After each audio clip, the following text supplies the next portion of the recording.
Ku kyalo Bakka mu Wakiso abalonzi bakedde kweyiwa mu bifo we balondera okulaba nga balonda abantu baabwe be babadde baagala okulyobwa ssentebe. Bano balaze ensonga ezibawaliriza okukeera ewalonderwa.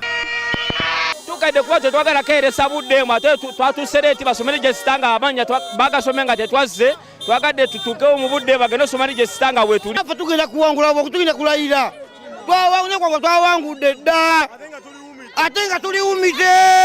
Agenda tukolera kuba tukolerako dda kuba tumanya agenda kwongerako bwongezi ku ebyo byakoze. Abantu abali wano mu bungi bwabwe baagala eggwanga lyabwe baagala obutuuze bano kuba kati wano tugenda kulonda Museveni ow'oku kyalo. Abavuganya wano babadde babiri okubadde Ssegawa Charles atabadde na kibiina kwajjidde ssaako Katongole Matiya owa NRM. Abamu ku balonzi wano batandise okwemulugunya ku bifaananyi by'abeesimbyewo ebibadde byatimbibwa mu kifo we balondera ekireetedde akuliddemu okulondesa okulagira bino biggibwewo ng'okulonda tekunnatandika.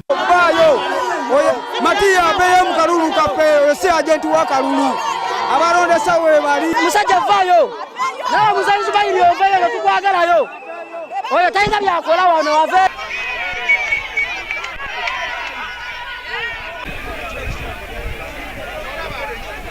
Olw'obungi bw'abantu abakuŋŋaanya okulonda waliwo abazirise so nga waliwo ebifo ebibadde bigenda okubuguma.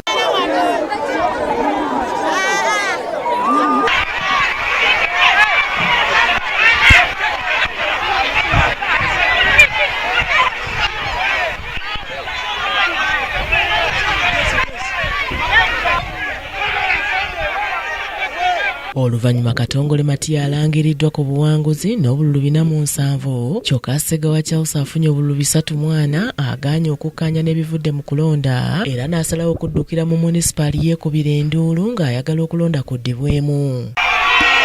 Eno ekkopo eri ffeeke aba Ssegawa Charles babadde 340. Katongole Matiya abadde n'abalonzi Katongole Matiya yeebazizza abamulonzi olw'obwesige bwe bamutaddemu. Lwekyo ababadde batampagira nze siina buzibu bonna gye bali era nze ngenda kubayisa kimu nga ne bano ababadde bampagira. Ate yo ku kyalo Naligala Mawugulu mu ggombolola y'e Katabye Wakiso abalonzi beekandazze ne bava mu nnyiriri nga balumiriza nga bwe wabaddewo abantu abatali batuuze ba mu kitundu kyabwe abaasombeddwa nti bagattibwe mu balonzi. Bano babadde balumiriza nga bwe wabaddewo bbaasi ezisombye abantu okubaleeta mu kitundu kino ne babeegattamu mu nnyiriri awatali kukebera mannya gaabwe mu lukalala lw'abalonzi b'ekyalo. Tuli mu kulonda batuleetedde amagye abalonzi ne bakuba emboko ne babajja mu polling station. Balese bbaasi ezisuka mu bbaasi 10 abantu be balese si balonzi ba kuno bannansi ba wano abatuuze b'ekitundu kino tebalonze. Kosta zibadde waggulu waliwo enjogera zisimbudde zibadde kosta nga 7 ziresa abantu nga 8 n'ababulijjo mu motoka ezabuyonjo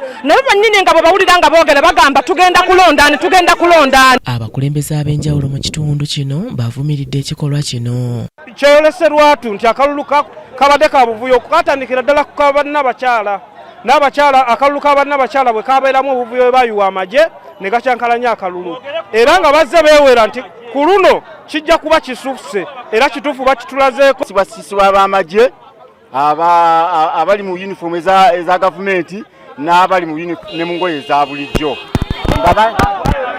nga batiisatiisa abantu baffe abalonzi baffe nze okulonda nkula kutuuka no myaka 5 mu 3 kirangako okulonda bwe kuti.